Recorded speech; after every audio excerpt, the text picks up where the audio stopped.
j'ai la palette de la marque Enchantée à tester. Et donc du coup sur la Ultra Pink Prism, alors, la direction artistique clairement c'est rose. Hein. Alors j'ai pas d'highlighter aujourd'hui parce que j'étais curieux de me mettre en fait le fard du milieu en guise d'highlighter. C'est très ici. En fait, je pense que ça peut vraiment faire le genre de reflet un peu comme le Diamond Bond de chez Fenty. C'est un peu comme un fard topper, donc ça peut être très beau. On va se le mettre en highlighter. On va voir, hein. De toute façon, on est là pour tester. Hein. Donc, je prends ça avec mon pinceau highlighter et... Qu'est-ce que ça donne? Oh, ah oui, c'est très beau. Carrément la même direction artistique que les Diamond Bond de chez Fenty.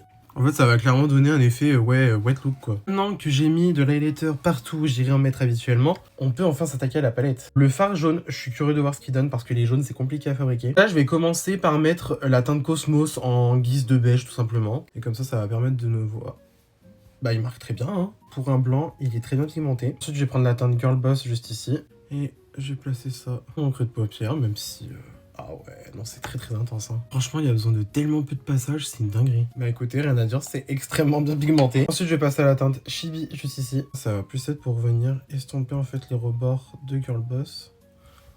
Ah ouais, non, mais même là, t'es mal à la pigmentation, quoi. Ça se fait même sans effort, quoi. Vraiment, c'est une dinguerie. Au dessus de l'inférieur, je viens de prendre la teinte Basic Bitch, qui m'a l'air d'être aussi une très belle teinte de contouring pour les carnations comme la mienne.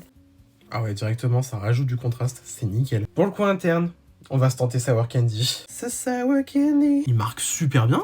Un peu poudreux, mais franchement, bah pour un jaune, il est très bien. Hein. Franchement, c'est rare les jaunes qui marquent aussi bien dès le premier coup. Et comme je l'ai dit, il est poudreux, mais ça, franchement, limite, on s'en fout. Ensuite, on va se prendre la teinte Peachy, juste ici. Ouh, ça a l'air très crémeux et très poudreux aussi.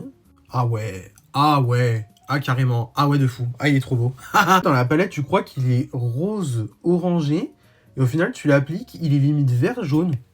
Dinguerie quoi. Et là je me dis, tu vois déjà au pinceau il ressort comme ça, alors imagine au doigt. Et voilà le look final.